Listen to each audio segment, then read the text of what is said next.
5 मार्च 2024 रोजी संध्याकाळी 4 ते 5च्या सुमारास कंपनीतून घरी जात असताना ॲक्टिवा दुचाकी नंबर MH15EZ 8504 या वाहनावर 2 तरुणी प्रवास करत असताना सातपूर MIDC भर रस्त्यात बेकायदेशीरपणे पार्किंग केलेल्या कंटेनर खाली दुचाकी गेल्याने त्यामध्ये दुचाकी स्वार श्रावणी जयंत खरात व रक्षानंदा मराठे या दोन्ही तरुणी गंभीररित्या जखमी झाल्या।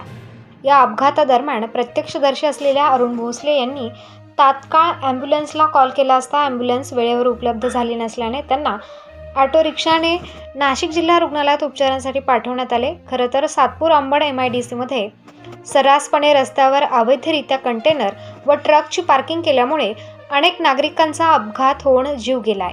त्याकडे RTO प्रशासन व वाहतूक पोलीस प्रशासनाचे सर्रासपणे दुर्लक्ष झाल्याने व आर्थिक फायद्यासाठी चिरीमिरी घेऊन कारवाई न करता नागरिकांना अशा अपघातांना आमंत्रण द्यावे लागते आहे।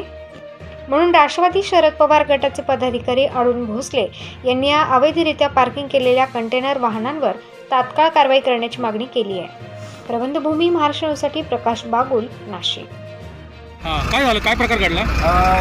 पश्चिम सुटलेल्या असल्या कारणाने मुली ज्या आहे घराकडे चाललेल्या असतात आणि कॅप्रियन्सपासून सातपूरकडे वळाल्यानंतर थोडं पुढं आल्यानंतर तिथं एक टपऱ्या आणि टपऱ्यांच्या पुढे इथं एक मोठं कंटेनर उभं आहे आणि त्या मुलींना अंदाज आला नाही की काय ते काही कळालं नाही, कारण त्यावेळेस मी अवेलेबल नव्हतो। पण मी ज्यावेळेस आलो त्यावेळेस त्या मुलींच्या होत्या खाली गेलेल्या, मग आम्ही आता त्यांना उचलून सिव्हिल हॉस्पिटलला पाठवलेलं आहे। तर पण तरी याचा मला या अनधिकृत पार्किंग MIDCमध्ये हा बऱ्याच ठिकाणी असतात, यांच्यामुळेच ॲक्सिडेंट होत असतात आणि याच्यावर कोणीतरी प्रशासनाने दबाव टाकला पाहिजे किंवा याच्यासाठी आळा घातला गेला पाहिजे, सर्वसामान्य जनतेची अपेक्षा आहे। काय मुलीला काय लागलेलं आहे? काय मुलींना बऱ्यापैकी गंभीर जखमी आहेत, ते आता सिव्हिल हॉस्पिटलला एका रिक्षावाल्याला बिचारायला आम्ही त्याचं टाकून आणि पाठवलेलं आहे। आपलं नाव? अरुण भोसले। काय पद आहे का? मी राष्ट्रवादी ग्रंथ विभाग प्रदेश उपाध्यक्ष आहे।